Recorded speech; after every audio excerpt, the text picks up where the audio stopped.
Assalamualaikum warahmatullahi wabarakatuh. Alhamdulillahi rabbil alamin. Wabihi nasta'in wa ala umuri dunya waddin. Wassalatu wassalam ala ashrafil anbiya'i wal mursalin. Sayyidina Muhammadin wa ala alihi wa sahbihi ajma'in, amma ba'du. Teman-teman sekalian, sahabat jadi hafiz dimanapun Anda berada. Di episode kedua kemarin, teman-teman, kita sudah sama-sama nih ngebahas beberapa hal-hal yang terkait dengan ilmu tajwid. Mulai dari definisinya, kemudian siapa yang pertama kali mencetuskan ilmu tajwid, baik secara praktik ataupun secara teori. Kemudian juga kita sudah membahas pembahasan apa dalam ilmu tajwid, hasil dalam belajar ilmu tajwid itu apa. Maka pada kesempatan kali ini izinkan kita membahas kembali, melanjutkan yang kemarin masih dalam dasar-dasar ilmu tajwid. Kemudian pembahasan kita sekarang masuk kepada poin yang kelima. Poin yang kelima yaitu nisbat ilmu tajwid. Nisbat ilmu tajwid, ilmu ini adalah bagian dari ilmu syar'i yang pembahasannya terkait dengan Al-Quran. Jadi kalau kemudian kita nisbatkan keilmuan ini, dari mana sumbernya? Dari mana ilmu ini kemudian dikembangkan? Maka jawabannya adalah ilmu ini dikembangkan dari Al-Quranul Karim. Itu singkat saja, ya, nisbat ilmu tajwid kepada Al-Quranul Karim. Kemudian yang kedua, ada hasil daripada belajar ilmu tajwid. Di sisi yang lain pun juga kita pengen tahu nih, kira-kira keutamaan belajar tajwid ataupun fadilahnya apa ya?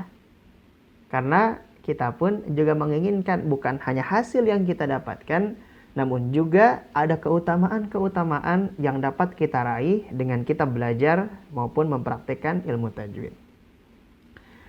Ilmu tajwid merupakan salah satu ilmu yang mulia dan memiliki kedudukan yang tinggi, karena ilmu ini memiliki kaitan dengan Al-Quranul Karim. Segala sesuatu yang memiliki keterkaitan dengan Al-Quran menjadikan semuanya itu menjadi baik dan mulia. Oleh karena itu Nabi Sallallahu Alaihi Wasallam menyampaikan sebuah hadis yang diriwayatkan oleh sahabat Uthman ibn Affan, maupun nanti di riwayat yang lain dari sahabat Ali bin Abi Thalib radhiyallahu anhu. Beliau bersabda, khairukum man ta'allama al-Qur'ana wa 'allamah. Sebaik-baik kalian adalah orang yang belajar Al-Qur'an dan juga mengamalkannya. Nah, semua hal-hal yang terkait dengan Al-Qur'an itu diberikan kemuliaan oleh Allah Subhanahu wa taala. Dalam hal ini kita pun dapat melihat bahwa yang memiliki kaitan dengan Al-Quran pun mendapatkan bagian kemuliaannya. Kita tahu teman-teman sekalian, siapa malaikat yang menyampaikan wahyu, yang ditugaskan oleh Allah menyampaikan Al-Quran? Iya, malaikat Jibril alaihissalam. Jibril alaihissalam mengemban amanah dari Allah, menyampaikan Al-Quran sebagai perantara kemudian Al-Quran sampai kepada Nabi Muhammad. Nah, dengan beliau mendapatkan tugas tersebut, menjadikan malaikat Jibril alaihissalam menjadi malaikat yang paling mulia, menjadi Sayyidul Malaikah, pemimpin malaikat, mendapatkan kemuliaan dari tugasnya yaitu menjadi penyampai Al-Quran kepada Rasulullah Sallallahu Alaihi Wasallam. Kemudian, ketika Al-Quran disampaikan oleh malaikat Jibril alaihissalam, kemudian disampaikan kepada Nabi Muhammad sallallahu alaihi wasallam, kita tahu maka Rasulullah menjadi manusia paling mulia, rasul dan nabi yang paling utama dibandingkan dengan nabi-nabi yang lainnya yang tidak mendapatkan mukjizat daripada Al-Qur'an. Kemudian juga teman-teman sekalian, kita juga mengetahui bahwa Al-Quran itu diturunkan pada bulan Ramadan. Ya, sebagaimana Allah berfirman di surah Al-Baqarah ayat 185, Syahrul Ramadan alladzi unzila fihil Qur'an. Kebetulan memang Allah sudah tetapkan Al-Quran diturunkan pada bulan Ramadan, sehingga menjadikan bulan Ramadan menjadi bulan yang paling mulia. Nah, kemudian Al-Quran diturunkan di malam apa? Di malam Lailatul Qadar. Allah berfirman, Inna anzalnahu fi Lailatul Qadar. Sesungguhnya kami menurunkan Al-Quran pada malam Lailatul Qadar.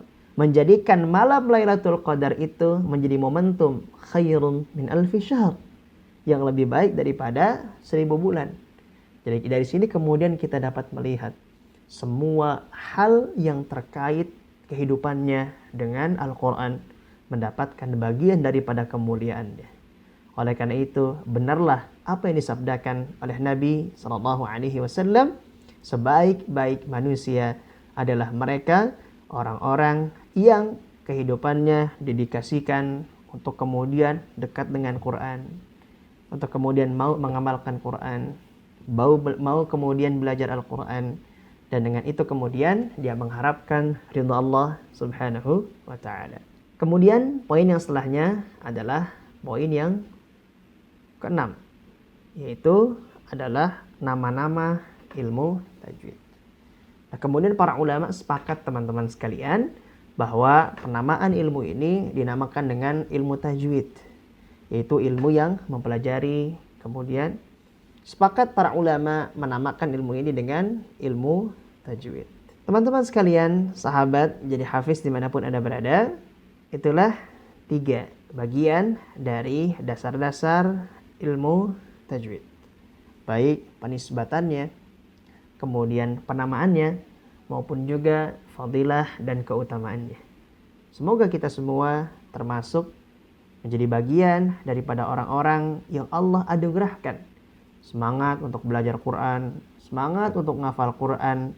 Kita menjadi bagian daripada orang-orang yang dianugerahi oleh Allah Subhanahu wa ta'ala gelar Ahlul Quran, baik di dunia maupun di akhirat, sehingga dengan itu kita memperoleh kebahagiaan yang telah dijanjikan oleh Allah Subhanahu wa ta'ala, yaitu surga Firdaus.